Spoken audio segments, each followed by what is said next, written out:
Hola a todos, mi nombre es Ana González, yo soy médico endocrino, trabajo en la unidad de medicina vascular y de metabolismo del Hospital Sant Joan en Reus.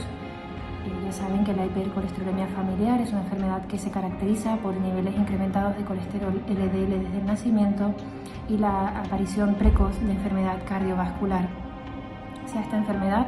le asociamos un incremento de peso, un sobrepeso, una obesidad, además de hacernos mucho más difícil alcanzar el correcto control del colesterol, va a aumentar la probabilidad de que aparezcan otras enfermedades metabólicas como por ejemplo la hipertensión o la diabetes. Todo ello en conjunto va a favorecer, a acelerar el envejecimiento de la pared arterial y además a promover que esa enfermedad cardiovascular aparezca mucho antes.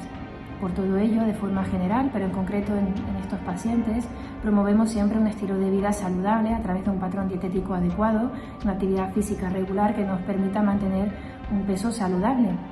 Cualquier pérdida de peso, aunque sea muy moderada, nos va a ayudar a conseguir los objetivos de control lipídico, además de que va a prevenir la aparición de otras enfermedades y, en definitiva, va a reducir la posibilidad de la enfermedad vascular entre los pacientes con hipercolesterolemia familiar.